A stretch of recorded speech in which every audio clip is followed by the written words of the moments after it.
Hello, wonderful people. I'm having an unusual situation right now. My dear brother Michael, who is never usually late, is a little late to his Zoom. So I'm going to start off by saying, just take a deep breath and relax in, get ready for the show, and we will begin shortly. So I'm just going to say, take a deep breath in. Okay. I'm never late to anything. My tea was just warming up. So anyway, you caught us. We're actually together in Puerto Rico. I came down to celebrate Christmas. So bienvenidos a la casa de mi hermano. Did I say that right? Yeah, you did. Yeah. Welcome to the house of my brother. We are down here enjoying the incredible, incredible love and light of this Caribbean island and the people, and being together with family is a blessing. Absolutely. Unless it's a curse too. Being together with family is a blessing until it's a curse. That's good. It reminds me of that poem. There was a girl who had a curl in the center of her forehead, and when she was good, she was very, very good. And when she was bad, she was horrid. So we're going to begin our broadcast now. I'm Cindy James, the self-titled Empress of Infinite Supply and Radiant Love of the Galactic Council of Women. All genders welcome, because why the heck not? Yeah, and I'm Michael, aka Cindy's brother. Self-titled Miguel Angel, the Lightbringer, and I think I'm pretty much also Cindy's sidekick. If we do superhero stuff, I'm definitely the sidekick. Are you like Robin? Are you riding in the sidecar to my motorcycle? Yeah, pretty much. Could you imagine that ever happening? No. Because when we talk, who we are, as our screen, Wonder Irish Twins. It's just, I think I'm the sidekick. Okay. Well, that's a first in Miguel Angelo world. So together we are the Wonder Irish Twins. We got to practice that. All right, look at that. Do you like that? Let's do it again. No, you don't want to do it again? Okay. No. Okay. We won't do it again. All right. So our mission is to yield to something greater within us and around us, to bask in the light, the relief and the joy of surrendering to something greater, and then radiate the power of our relationship as lifelong friends, siblings, and servers of the highest love and light. And we do that to help others to tune out the noise of oppression, of doubt, of shame, so that they can see, hear, and really live what matters in life, what's really worth jumping out of bed in the morning to go do. Yes, and is crazy fun, because if it isn't enjoyable, it's not going to be sustainable. And I know that's blasphemy to a lot of lineages, lots of ways of thinking, but what we experience joy from and how we get it, it's time for a full recalibration to the truth within us. And that's what we're doing here, playing in this space and being willing to take a stand on the truths within. So we have a theme for today's session, and it's called It's Not Natural. It's not natural. It's not natural. So that is a joke kind of in our family, that when we were young, we would, do you want to set up the story? Sure. When of course, I've outsourced a lot of my memories to others, my wife and to my sister. My brother took a bunch of memories with him. I have to channel him to get the memories back, But anyway, but I firmly remember this one. We would go to air shows in Pennsylvania. We live in Chalfont, and we would go to air shows, and of course there'd be struggles because dad in crowds, and we'd get there early and put up a line, and the line would be there, and then someone would of course get in front and stand, and there would be a scene. But I remember that from the air shows and fireworks, but love you, Dad. This was at Willow Grove Air Force Base that is now defunct, I believe. Yeah, it's been decommissioned. But anyway, you should go there. And I was probably like 5 or 6 when we went there. And we watched air shows. And we watched the planes go by and helicopters and all the things. Really cool. The civilian and military planes. But to me, it was always the military jets that would go by. And I'd see them zooming by. And you could just hear the thumb throw and the maneuvers they could do. And I used to just I remember saying to my mom, that's just not natural. How's that work? That's not natural. Yeah. I remember you saying that too, because being your elder by 11 and a half months, hence the Irish Twins. I remember laying on the top of Dad's car or the hood. Do you remember what kind of car that was? No.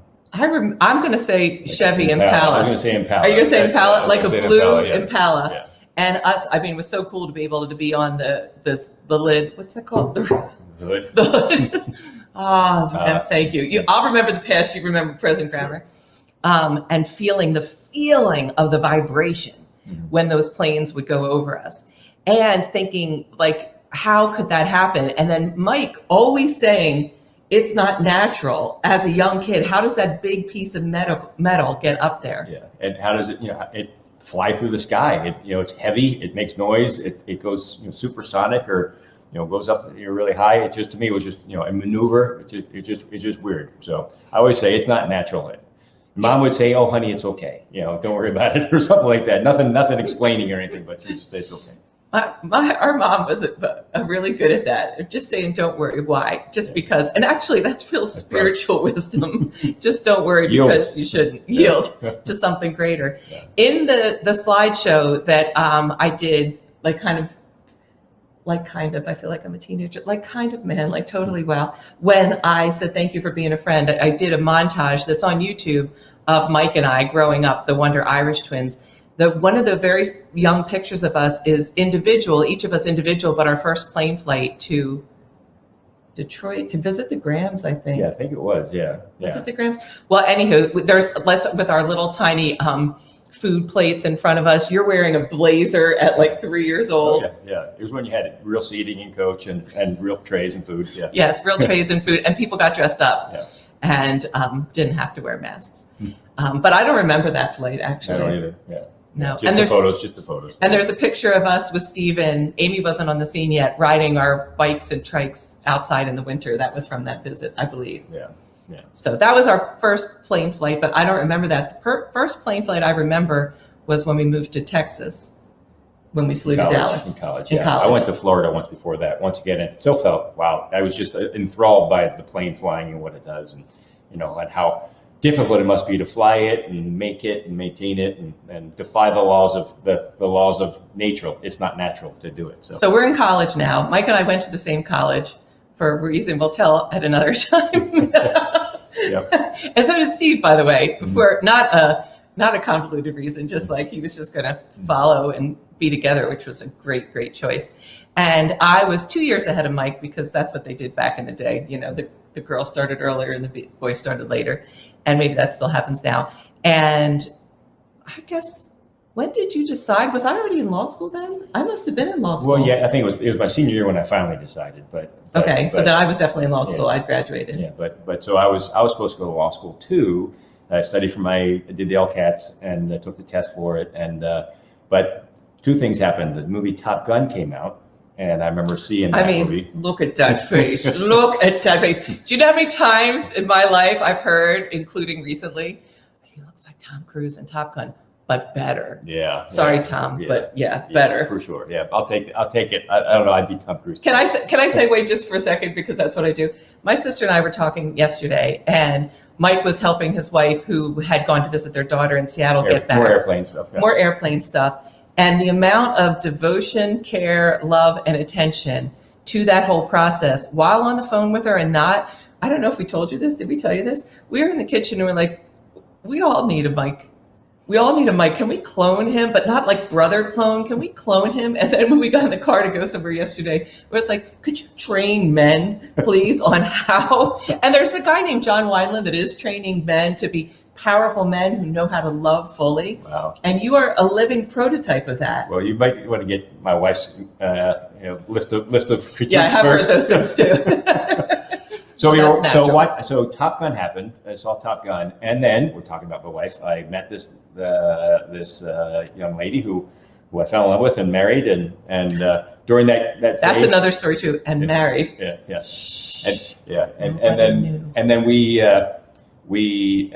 I met her dad, and her dad was a former military pilot and flew fighter jets, and so I said, okay, I started seeing him and his friends, and I saw Top Gun, and I always thought flying planes was unnatural, and there was some sort of attachment there to it. And I said, well, why don't I go try and do that? So I took another test, not the law school test, but a test for being a military pilot. Let me just back up. The test for being a military pilot is like you studied physics. Like you were a poli-sci major. What were you? I was an English major. English major, because Mike always wanted to teach college, which you've done now too. Mm-hmm. An English major, and wanted to write, which you're going to be getting to do more of. And then all of a sudden, about face studied. What did you study? Physics? What else did you have to study to take this test? Mechanical engineering, aerodynamics, just mathematics, On his own. super brainiac, just studies it and qualifies in like the top of the. Yeah, I did well, but that was God helped me on that one. But so I should have studied college better that semester, but it wasn't my best one. But anyway, I took the test, and they said, "Hey, you want to be a pilot? You did really well. You want to be a pilot?" I said, "Okay." So I, almost on a whim, but that whim started, at Willow Grove Air Force Base in Pennsylvania as a 6 or 7 year old, saying that's not natural. So going from that's not natural to now, how do you make something that's seemingly unnatural natural, right? And that was it. I remember flying, and multiple times I've had instructors say, "Just trust it; it works." The first time I flew Harrier hover jets, and did you see the movie True Lies with Arnold Schwarzenegger? If you want to know what a Harrier jet is, just send a clip from that. It's the type that takes off like a helicopter and then shoom, like a jet. Yeah, well, before that, I flew 3 other planes before that one, and anytime you slowed down below about 120 miles an hour, you crashed. And so as you're slowing down to go hover, the instructor in the back says, "Hey, just trust it; it works." And off we go. So I want to go back at the ranch to the family when Mike now turns about face from English major writer to studies to become a pilot, and hearing throughout our lifetime, it's not natural.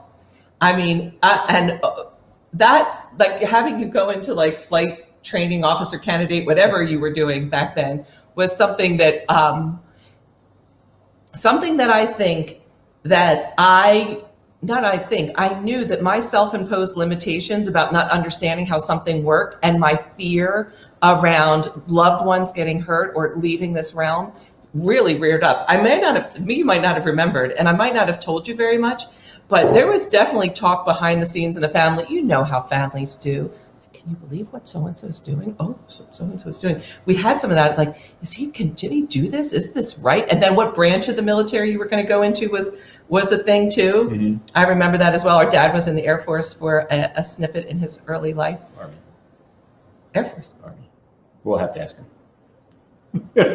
I have some memories. Maybe I'll outsource that one, but I shall defer to you. I don't know for sure. But anyway, so I ended up, deciding to go try and fly airplanes, and flew a bunch of different airplanes for the military over 30 years of doing that. So from something that maybe because it was so seemingly unnatural that I decided that, hey, I'm going to, later in life when that opportunity presented itself, I said, "I'll go for it." And then it kind of stuck.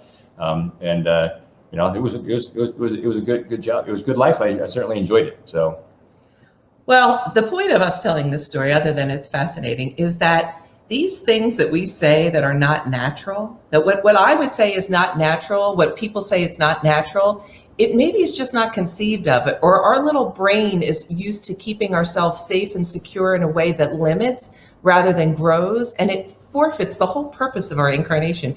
Could you imagine that if that voice that said it's not natural, or any pressure coming unconsciously or direct from any of us, would have stopped your life path? Yeah. Like, how would you feel right now? Right. Yeah. You'd be stilted. You feel like you'd have regrets. We all have regrets, but a lot of them are when you have the negative of you can't do that, or that's not possible, or it's impossible, or that's not natural. Yeah. Yeah. I have great compassion for mothers and fathers and how we kind of train our children to do what's right. And speaking of what's right, this is making me a little knucking futz. Could we move you over a little? So this will be not an outtake bloop. And then just a reminder that the camera is actually that next to the left of the green thing up there. It's actually natural to look at ourselves, which is lower on the screen, but then the camera's up here. Good. I'm in training, media training. You're in media training. My sidekick over here. So that as a parent, I know that I had so much fear of something bad happening to my kids, like running out in the street. I know that I hovered more than I needed to hover. I know that I tried to think ahead to make sure that they would be safe. And what that did was two things. It did distract me from the joy of raising them at times. And it also would then pour onto them this energy of, I don't have faith in you. The world's a dangerous place. I believe that I was a spectacular mother as well, and also a horrible mother. I believe that all parents are. Like when I work with people that want to conceive, I always say, you are going to be a wonderful parent, and you're going to be terrible. You're going to suck. You're going to be mediocre in between, because the definition of any role is going to include all of those things.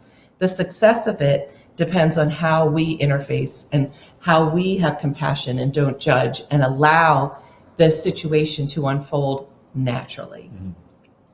Yeah. Which is, and then of course, when you talk about, the kind of the theme, what we're doing, that you're doing, and we're trying to do on some of these talks, is to talk about yielding to the, a force that you may not see, or or anything spiritual. When you yield to God, when you're the greater, it takes some faith. Well, faith, there it is. You can't see it, but that the sense of it's not natural, or that's not scientific. Science can disprove a lot of different things, but science is always learning how much it doesn't know, and then so a lot of people will be stifled because of they'll say, I won't go do that. I would, like I said last time, I learned a lot in my last few years from Cindy and others about spirituality and yielding, and then kind of basking in that power, because it doesn't seem natural that you can heal yourself, right? Or you can plug into a power and heal yourself, and that's the joy of, I think, what you're doing, Joe. Yeah. And that would be, for me, being a litigation attorney and then a stay-at-home mom, and then studying what was called the alternative world, is really just the world we're just realizing. I like to say that science discovers nothing; it realizes how things always worked. Mm-hmm. Yeah. Or what could happen in some sort of grand plan that we can't figure out. And spirituality, I've heard this, I don't know who said this quote. I thought that one of my children said it, and I thought they were genius, and they are geniuses, but mother and all that, is that spirituality is science not yet discovered. Mm-hmm. Yeah. And Michael has been using the 3-letter word God, which for me, for a lot of years, I had a great rebellion from the notion of how I interface with the teachings around what that was seemed to limit me. That kind of the punishment, you have to be good to get somewhere afterwards. There's from the Christian Bible, when it said that in that Christ says the kingdom of God is at hand. I believe that is literally at hand, that we have within us the same creative power that made the heavens and the earth, that we are not just a creation, that we are not just something separate from that source, that infinite, amazing source that made all of the things, that we actually are one with it and we can work with it. And talk about having to go like into an unknown. Like it's not natural for Cindy to be doing that. I mean, there was a lot of years that there was a lot of issues. And what I got from the family, I just think I spit with that. What I got with the family was concern about me losing my mind and my own sovereignty, which I think was a valid concern, because part of like what my issues are is I was seeking someone or something outside of me that I could just follow the rules of, and then I would be safe. And that is just not to be. I might be excluded from things that trouble me or in some sort of protective bubble, but I was be forfeiting what I came here to know, that this spirit of mine is infinitely powerful, and so is yours and yours and yours and yours and everyone else's. Yeah, I believe for the 3 decades that we were just a fluke, that we have consciousness just like, for a fluke, and we're not connected to anything. And, the only wonder I still had, the wonder besides the fear and terror of eventually dying. I wasn't afraid of physically dying because I did lots of dangerous things, and I was close many times. You did lots of many times. Things. It was by a hair. I didn't sit there obsessive over it, but in that dark night of the soul moment, when you come to recognition that your body's finite and you're going to go do something else. But the only wonder I really had was, well, we're here, right? Therefore, we're here. So something. And then later, when I finally was able to yield and start training myself to tune in little by little, just training, I talked about the maybe moments where maybe, and as soon as you start cluing into little clues every day, there's billions of them that are telling you, you are more than just your body. You're more than just your mind. You're more than just, you're a physical, spirit. You're connected. You're connected, and you're infinite. And I will use it because I'm still on that side. You are a child. You are a connected being of the infinite, right? Of God. So let's breathe that in. I mean, that's a moment to breathe in and to feel you sharing that too. I mean, I think it's something, there's a lot now coming about new gender roles, and Mike and I inhabit the traditional gender roles of male and female, and as siblings coming together, we're so unlikely too that you would be my sidekick wouldn't be a traditional masculine feminine role. Although it said spirituality in the West is going to be led by women, in the East it's led by men. So we are coming from the Western hemisphere. And so that feminine principle of surrendering to something greater, because what has become unnatural is the active energy has become a force rather than a momentum. And then the feminine energy of rest and surrendering and gestating and powerfully cultivating and nurturing has become collapse or suppression. And so many things that have become out of balance, unnatural, we are devoted to finding within ourselves, finding in our relationships, finding in this moment, and finding in our lives. Because if consciousness is just some random cruel joke, let's go for it and let's find what power this random cruel joke has. But I think it is, there's this wonderful quote that says, humanity seen from man's limited perspective, human's limited perspective, is a tragedy. But from the graders, it's a comedy, because we're all one playing different roles. Sure. And I'm not saying it's easy, the path of yielding. It should be. I like checklists. Step one, yield. Okay.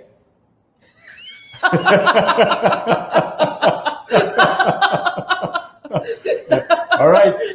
Okay. All right. Good. Next step. Okay. Wait a minute. Wait a minute. Yield is a whole different feeling. So let's do that right now, people. Okay. Let's see if you and I can have it in this moment, like what it might feel like. And we're going to give you the opportunity to do this now, because why not?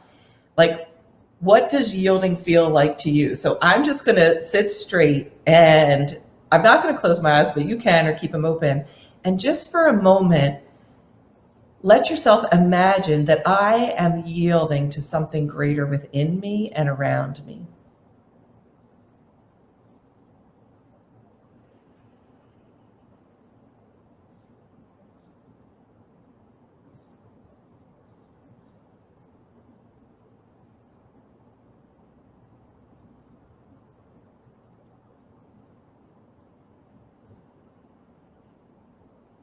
I can tell you what I experience, what I've learned to do is I drop into a place that's called the eternal now, or that spiritual leaders and avatars call the eternal now, or the present moment. And for me, it's this vast space.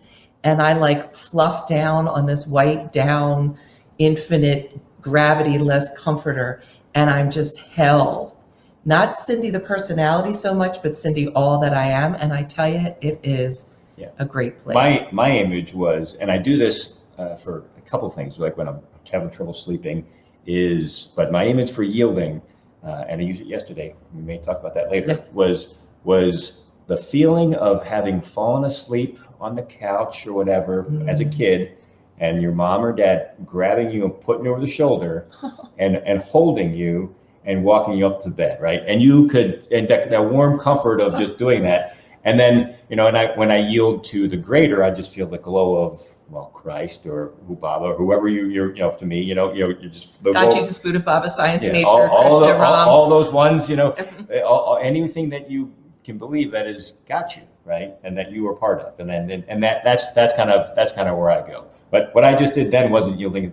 What I did just then was what I call the panic scan, when you're flying jets at each other and you're looking for the one that you're trying to fight, and you don't know where they are, and they're like 10 miles and you're trying to find them. If you're not deliberate, you're just, all you do is unfocus your eyes, and I call it the panic scan. You won't see anything. So I just sat here and did the panic scan. Okay, I did no yielding, so that's why I'm sidekick, and she's the empress. So yeah. Well, I mean, just like everything that Mike you have said about flying, what happens in my head is like, does not compute, does not compute, does not compute. Like I hear what you're saying, but I mostly hear wah, wah, wah. Well, when she talks about spirituality, a lot of stuff is like wah, wah, wah. You know, it's like haiku after haiku coming out. Like, you know, just watch her podcast. There's full of everything, you know, but it's pregnant and dripping with meaning. So mine is too, but it's military stuff.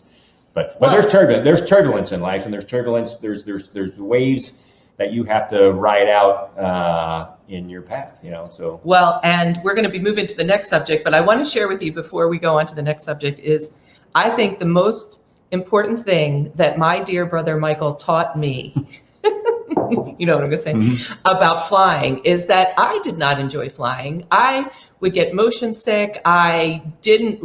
Turbulence, sweet Lord. At that point, I still had a fear of death. Now I think neither seek death nor fear it, but mazel tov, it's, you know, you're in your spirit body, wonderful. But I really came off a flight feeling sick, stressed out, and normally would have some sort of collapse afterwards. And I would be, you know, gripping my jaw. And you taught me, like, I don't know what it was. And it was like 10 or 15 years ago. You could have told me earlier than that you were flying, by the way. I know the problem. Exactly. Is that the waves in the air are just like waves in the ocean. And when you hit a wave in the air, it bumps it. But when you hit a wave in the ocean, it's not going to take you to the bottom of the sea. It's the same way with the waves in the air. It's not going to take you to Earth. Did I say that right? Yeah. Mm-hmm. Yeah. And I tell you what, I got it. Yeah. It made sense to me. And you know, we scienced that. It's pretty safe. But if birds fly in your, you know, whatever, you lose an engine, then it's time to prepare to meet your maker. Well, you always should be prepared that way. Well, I am. Like when I hit turbulence now or whatever it might be, first of all, I think that the air is giving me a massage. Mm-hmm. You know, it's just like. I tell people, you like jet skiing, or you like to be on a boat, or you like skiing. Yeah. You know, you like massage chairs. Yes. I said, you know, say let's just go ahead and just sit back and relax and enjoy it. Yeah. Yeah. And on this few occasions that it's been really intense, like flying into Phoenix in the summer when it's 120 degrees and you hit those, is it called wind shear? What's it yeah, there's wind shear, where there's the wind changes directions and speed. Yeah. Mm-hmm. Those are times when it might be time to meet the maker. That's when I will then focus on dropping into that eternal now and looking at how I know the face of the divine. And that I do not just when I think I'm going to die or when it might happen, as much as I can to be in that state of face to face. There's a Christian hymn that says, be not afraid, you shall see the face of God and live. And I think like, that's what it means to look at you right now, Mike, to see the face of God and live, that this soul, spirit looking out through a body and a personality, and me as a soul, an incarnated spirit looking out through a body and a personality and seeing like through the eyes, your infiniteness. Wow. That's why I'm still sidekick. Thank you for that. I know it's hard to do this like looking thing, you know, like staring. I'll poke your eyes out for good. Was that Laverne and Shirley? It might have been. It might have been. But what it is to look into someone's eyes and to breathe into the sensations in your body when nothing is required of you feels like being thrown off a cliff. Because what it brings up and why it is so transformational, it brings up however it is that you're uncomfortable being seen because of your own experiences, and then to just settle into it. Yeah, that's what this is. Settling, yielding, scanning. Being on this podcast, this video cast series with my sister on spirituality, on the universe, connecting, yielding. You know. Oh, we wrote a cool thing about what this is. I'm gonna scroll up to say what we said yesterday. Oh, that this is Mike is so great about purpose and like, what's the purpose of this? Why would people tune into this? And I said, well, this is conversations between siblings and now I'm going to read, explore the seemingly impossible, expand the pure power of our true selves, and up the amperage of conscious, fun relationships. Right. And I would say loving too. I mean, it's an amazing thing to know how much I love my brother and know how much he loves me without conditions, and to be able to say that, and to be able to, there's a song by, I think it's Fat Boy and the Slim or something like that says praise you, to be able to spontaneously praise each other as the spark of all that is that we are. and appreciate what we are to each other in our lives. But we're still brother and sister with the same brother and sister. Oh, sweet Lord, the air conditioning. Turbulences. There's turbulence. Well, so there's turbulence. So the third thing that we're going to discuss before we bring it to our signature conclusions is what we've done since we got here. And the little brother-sister skirmish is so my sister-in-law was still arranging to get back to Puerto Rico, and my sister Amy was sitting in the back, and I was sitting in the front with you. In the car, we were going, where we were going? Oh, we were going to look for, so I'm scouting out retreat centers or, Mongo beautiful spa-like hotels for the Galactic Council. Listen to this, an intergalactic retreat and conference on 2/22/2022 in the Caribbean. Like, why the heck not? So I'm going, looking at places. Michael's taking me. He's looking for his like big, Fortune 500 company business and big thing. And I'm looking for a spiritual retreat. And we get in the car, and I'm having what is called like an energy amperage fire that goes on to women at certain stages of their life. And I want to change my temperature to be colder. And you say, the logic says when you change your side to colder, the air mass in the car stays the same temperature. It just mixes together, warmer and cold air. So I said, hey, why don't would you like it colder? I'll just sync them and bring the whole car down. But she said, no, I just want my side colder. What I wanted cold air being blown out. I didn't know that was an option to make it all colder. I think you wanted me to keep it at a 70. I wanted to go full to low and blast that. Turbulence. It's not going to bring you down. You just come down a little bit. Oh boy. So we did scout out. Went up to the east side of Puerto Rico, looked at a nice place. Really cool place. We used the power of intention to get ourselves through that experience. Yes, it was good. There was turbulence. Turbulence, and not between us, but between me not making prior arrangements to get into places, and the smoothness of Mike and his ability to speak fluent Spanish, and also, this membership has privileges. Jeez. Look at this guy. It still does. You have a commanding presence, and it's not just because you're gorgeous and beautiful and all that kind of stuff, because you are, but you see people. And you have made it your business to see people. I see how you interact. That's my thing. That's what I like. I feel by humbly yielding, looking in. We'll talk later, but that's what I like to do. Yes. I like to spend my life, my energy, bringing light to other people. Yeah. And so what we've done since we got here is we've done all the fun things that people do. We have watched the original Matrix because we're going to watch the new Matrix. Yeah. And holy good night, I love those kind of movies. I do close my eyes or do this when people are getting shot at, but there's so much freaking wisdom in that movie. Oh, yeah. Mm-hmm. And apparently Keanu Reeves is an amazing human being, which I didn't know, which is just awesome. Like, love to him. I did drink a significant amount of pink champagne on the first night that I was here. Tried to stop her. And I want to tell you, that was a force of nature. That was not natural stopping this. And I want to tell you, that is not something that I have done in a very long time. And I think it was basically like high C. It was a very low potency.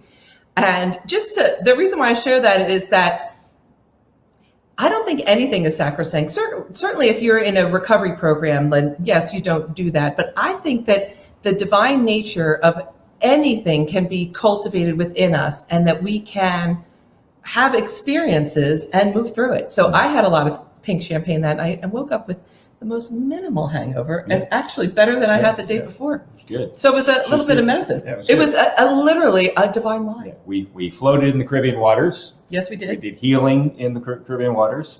That's something this is what I imagine for the Galactic Council. Whenever I'm in a body of water, there's many healing modalities that I've been privileged to learn and cultivate. One is Reiki. So I do the symbols. There's symbols having to do with that. And I say the mantras.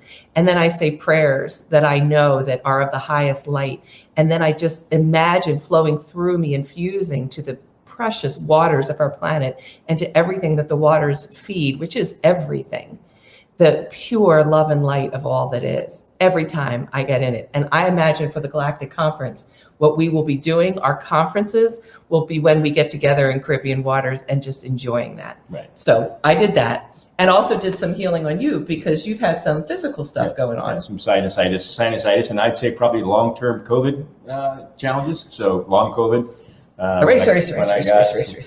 You know, but yeah, that was more yielding. I was being carried away by the infinite source energy on the shoulder. I got you, right? You know, we've got you. You know, so that's what I was focusing on during that. So I hope I remember that imagery, Mike. I'd never thought of that. That, like, I remember that feeling of being picked up. What a feeling, and it's just the most warmest, loving, comforting, and protected feeling there is. And have you been picked up recently? No. Well, I have been picked up recently, maybe in the last year or two. There is a dear friend of mine named Jake, and he gave me an experience. He gives me occasional experiences of, just because he's a big, strong, beautiful, amazing human being, of lifting me up. And that's something that I don't really get in my lifetime. And once he swung me around like a kid, that's an extraordinary feeling. So in some healing practices that we'll do that with people, like cradle them, like hold them, those experiences that we couldn't have. But what I was doing to Mike in the water was, first of all, Caribbean water, salt water is healing. Take a salt bath, put some lavender in it or whatever you want. It literally pulls out that which you no longer need.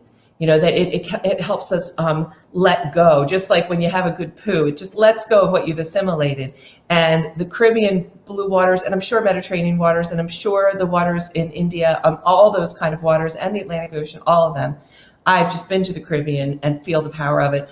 I have noticed that with what Mike's symptoms are, is that his back head chakra, which is right in the back of your head, was really tight, like nutty kind of tight, and it should be more fluid. And so I knew that I needed to, once I got here, I had been doing a lot and rest to be in good shape. And I also needed to let that divine wine clear out of my system and alkalize my system. I may have said this before, but people look up alkalizing your system, like what that really means to be ingesting alkalizing foods. Like an alkalizer battery, you will have more energy. But I tapped on my crown. I mean, this seems crazy, but crazy great. And I called on the divine energy. And then I tapped on my forehead because I recently learned that it might be too much at the advanced level I am for people to bring it through my crown because of the size of my spiritual cord. Now, Michael might be hearing, and you might be hearing what he's talking about that, but I'm going to say it because it's, it's true. And I will yield and believe it because I've learned to yield to that. Yes. And so I, first of all, said a chant to the water, Om Jalaye Namaha, called on the greater, and swirled counterclockwise and threw way out into the salt water any kind of thickness or blockage that didn't be there, clearing that chakra, and then just kind of brushing his whole auric field and sending it way far Was out. my chakra cleared? I don't know. But I was in the Caribbean waters with my two sisters floating, and I felt great afterwards. So that's just one of those maybe moments you go, chip, another one. You felt poopy caca. You were like dead man walking to that water. Going in, and did not want to go. And I was like, this was going to be good for us. When you do science-based stuff, you do it. Do trial, error, hypothesis, and proving and empirical data. I was like, data point, another maybe moment. Check. I will yield and try it. So yes. Which is great. Well, I think we're kind of, I don't know, what else? Do we have anything else that we're going to talk about? I just want to talk about one more thing, is that then outside, I put on my healership cap and put my sister aside. It's not my favorite thing to be a healer for family members because I have my own personal wants, and my personal wants or many of them have not yet been purified of my soul's greater wisdom. And we did a full, I'll say intense healing. Mm-hmm. And with all the bells and whistles. I'm going to show you something that's called a dorje or a vajra. And you can see 4 chambers of the heart. You can see the infinity sign. You can see that it can be used with precision. This is a very beautiful healing tool. This is gold plated, which ups the amperage. But what happened during that healing? I mean, so much happened. Is a really cool thing happened. I started to feel that I wanted to chant the chant Om Namah Shivaya. And in the Siddha Yoga lineage, in many lineages, that is just like their supreme mantra. Other people have their supreme mantra, like Om Mani Padme Hum. But Om Namah Shivaya, what I was feeling was the energy of pure compassion in it. And I wanted to sing it to the tune that I knew, which goes something like, Om Namah Shivaya, Om Namah Shivaya. But I couldn't remember that tune for the life of me. And I have chanted that and heard that for decades. And what the tune that kept coming, it was like a Glee mashup. And so in the back, I'm sitting there and she's chanting this and I'm hearing Amazing Grace tune. Because that's what it was. I was like, is that Amazing Grace with a chant? It was Amazing Grace. So I don't even know if I could do it now. Could you hum Amazing Grace? No, I can't. Come on, you can hum. Amazing Grace. Okay, you don't have to sing and hum it. I'll do Om Namah Shivaya and you sing Amazing Grace. No, don't. You hum, I sing. You just said that. See? There you go. Turbulence. Wait, okay. Good again. Namah Shivaya. Om Namah Shivaya. Yeah, so that was going on all behind me and around me. And so. I want to sing that a little more now, okay? Okay. And just breathe, bask it in, because this was new as of yesterday, at least to us. Om Namah Shivaya. Om Namah Shivaya. Om Namah Shivaya. Om Namah Shivaya.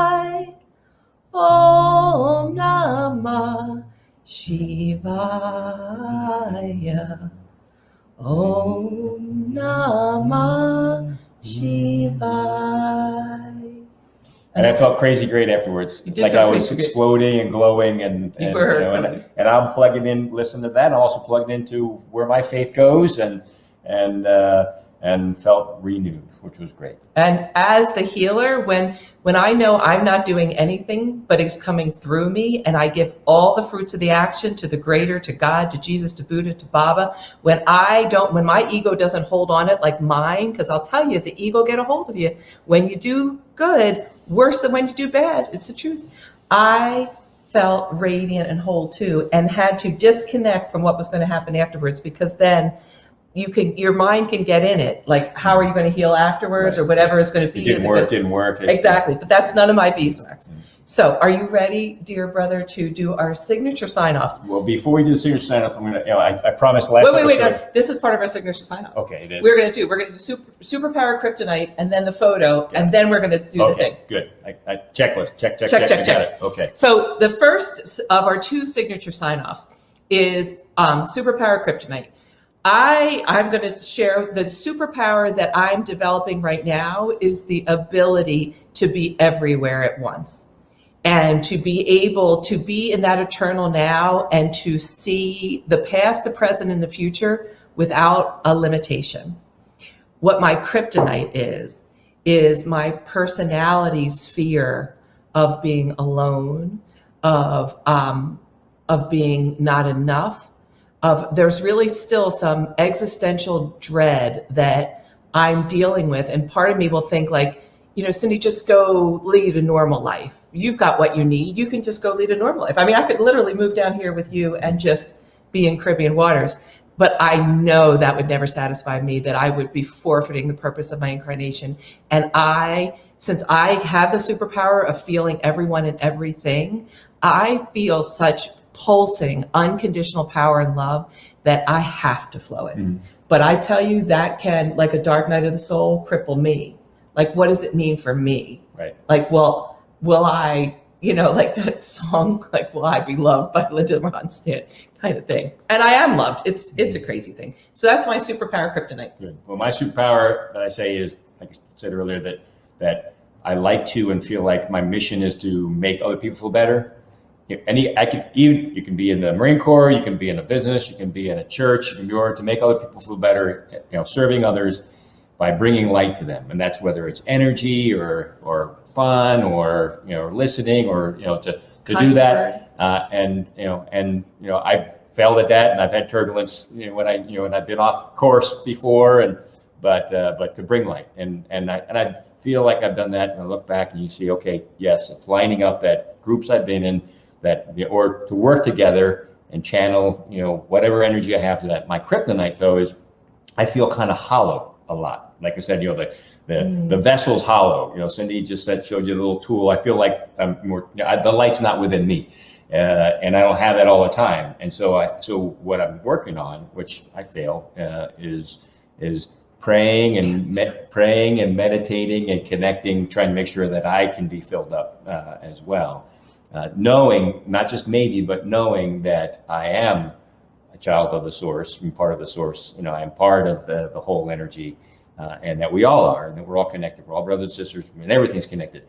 But it's hard work. I'm on my middle of my fifth decade, and I know there's an end state, and it depends what you believe, whether there's another chance or there's not. I'm looking forward to making more progress in this one. So that's my kryptonite. Well, first of all, I noticed really cool things.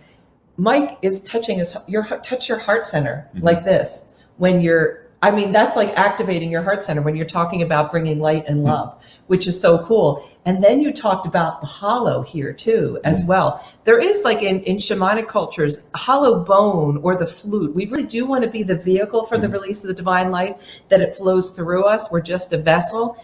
It would be our personality then that can feel that hollowness, or our ego, which is the affirmation of separateness, and say, oh, there's something wrong.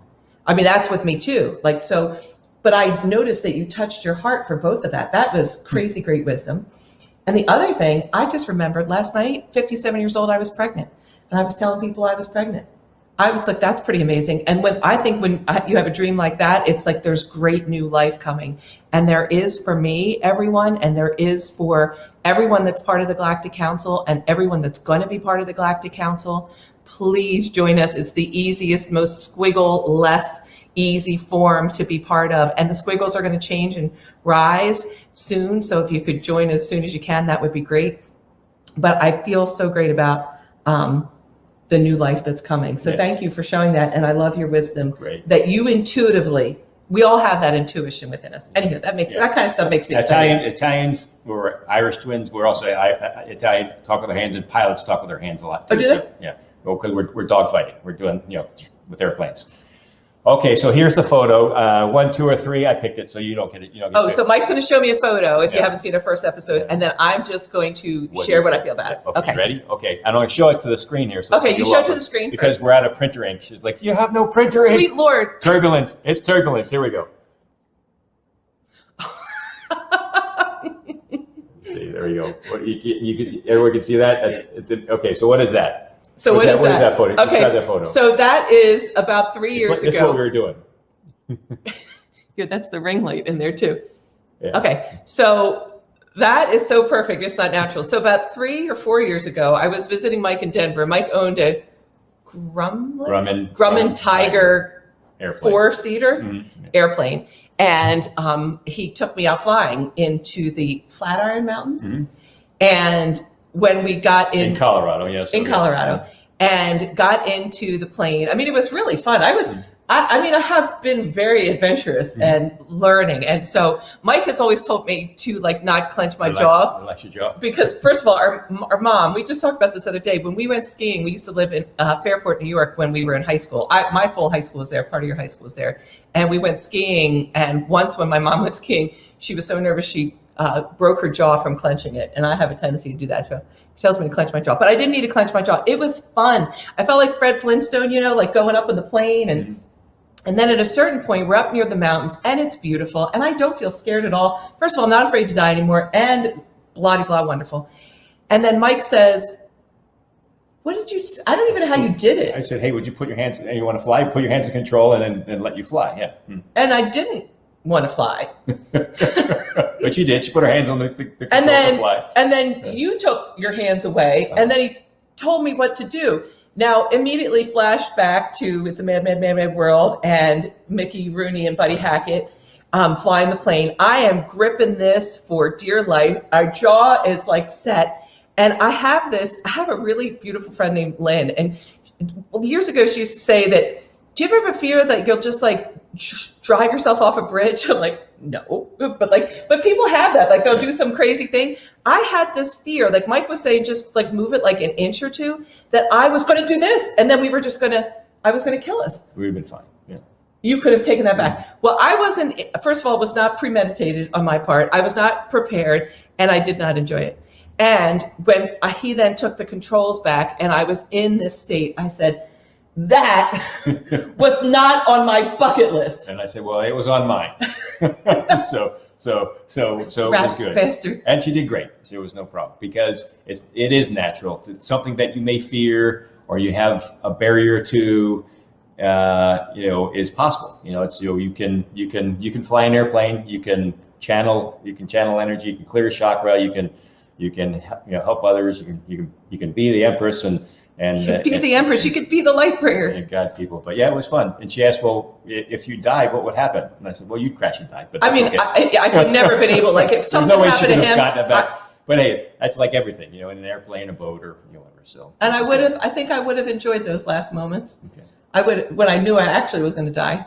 So thank you for sharing that, because I'm having a rush of those feelings again that I might need to surrender, to yield to something greater within, because that naturalness, the same power, this is like when I think of the fact that having sex or, in vitro, a baby can be born. Like I just had sex and didn't die for 9 months, and I had babies. Like that to me is miraculous, that there is some infinite genius that is so greater than whatever I can imagine, and that I can discover more and more of it.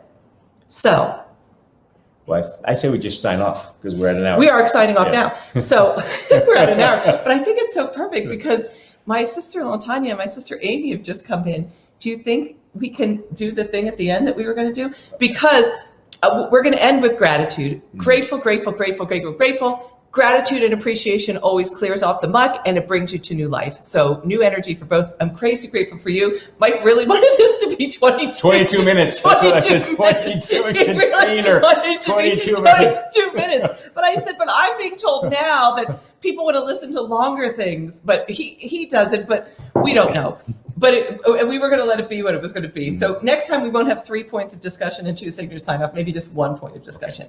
Okay. But so please join us next time for sharing our stories, our hearts, our wisdom, the power of what it means to be able to up the amperage of our conversations. And the next episode is called But Don't Worry, There's an Amy. But don't worry, there's an Amy. But don't worry, there's an Amy. It's just what Amers. It's literally what we're just filming at the moment you got home. Come on. You got to come and at least bring your head in the camera. She might kill us afterwards. But don't worry. I am going to kill them afterwards. But there is an Amy. There was an Amy. There went an Amy. Okay. All right. I hope you up the amperage of the conversations with your family, friends, and colleagues, and have a lot of fun. Have the time of your life while changing the world. And until such time, I am Cindy James. And I'm Michael. And we are the Wonder Irish Twins.